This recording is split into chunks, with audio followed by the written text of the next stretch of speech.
Hello दोस्तों, आज हम इस वीडियो के माध्यम से भारतीय संविधान के बारे में अध्ययन करेंगे। दोस्तों, वीडियो स्टार्ट करते हैं। संविधान सभा का गठन एवं संविधान निर्माण की प्रक्रिया के बारे में अध्ययन करेंगे। भारतीयों की ओर से संविधान सभा की सर्वप्रथम मांग मई 1934 में रांची में स्वराज पार्टी ने की थी। वर्ष 1934 में ही भारत में संविधान सभा के गठन का विचार एम.एन. रॉय ने दिया था।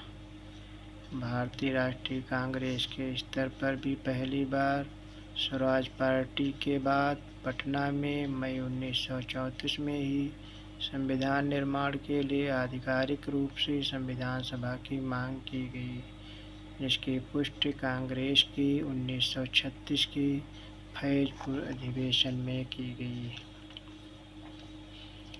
एक निर्वाचित संविधान सभा द्वारा भारत के संविधान का निर्माण करने का प्रस्ताव सर्वप्रथम वर्ष 1942 में क्रिप्स मिशन द्वारा किया गया था। कैबिनेट मिशन योजना 1946 द्वारा भारतीय संविधान सभा का प्रातिनिधिक निर्वाचन के आधार पर गठन किया गया था।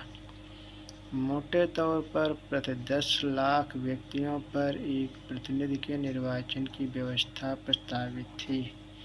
संविधान सभा के कुल सदस्य संख्या 389 निर्धारित थी। इनमें से 296 सीटें ब्रिटिश भारत को तथा 93 सीटें देशी रियासतों को आवंटित की जानी थी।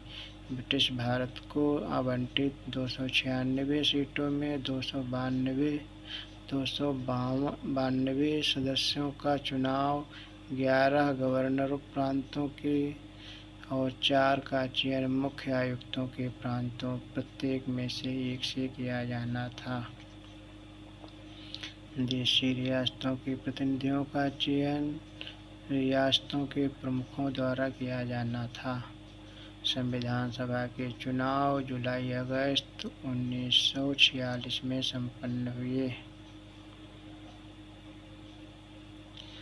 296 सीटें ब्रिटिश भारत को आवंटित में से कांग्रेस को 208, मुस्लिम लीग को 73 तथा छोटे व स्वतंत्र सदस्यों को 15 सीटें मिली।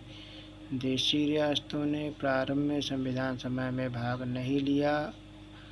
28 अप्रैल 1947 को प्रारंभ संविधान सभा के तृतीय अधिवेशन से इसमें भारतीय देशी रियासतों के प्रतिनिधि क्रमिक रूप से शामिल होना प्रारंभ हुए। संविधान सभा मुख्यतः अप्रत्यक्ष निर्वाचन का परिणाम थी। प्रांतों की विधानसभाओं का उपयोग निर्वाचक मंडल के रूप में किया जाना था। यह निर्वाचन वयस्क मताधिकार पर आधारित नहीं था। 1935 के भारत शासन अधिनियम के अनुसार मताधिकार कर, शिक्षा एवं संपत्ति के आधार पर सीमित था। 20 नवंबर 1946 को वायसराय ने निर्वाचित प्रतिनिधियों को आमंत्रित किया कि वे 9 दिसंबर 1946 को संविधान सभा की पहली बैठक में उपस्थित हों। 9 दिसंबर 1946 को संविधान सभा की पहली बैठक में कुल 207 सदस्यों, जिनमें 9 महिलाएं शामिल थीं, ने हिस्सा लिया। 9 दिसंबर 1946 को संविधान सभा की प्रथम बैठक की अध्यक्षता अस्थायी अध्यक्ष डॉक्टर सच्चिदानंद सिन्हा ने की थी। 11 दिसंबर 1946 को संविधान सभा ने डॉक्टर राजेंद्र प्रसाद को निर्विरोध संविधान सभा के स्थायी अध्यक्ष के रूप में निर्वाचित किया। 13 दिसंबर 1946 को पंडित जवाहरलाल नेहरू ने संविधान सभा के पटल पर उद्देश्य प्रस्ताव प्रस्तुत किया, जो कि 22 जनवरी 1947 संविधान सभा द्वारा स्वीकार किया गया।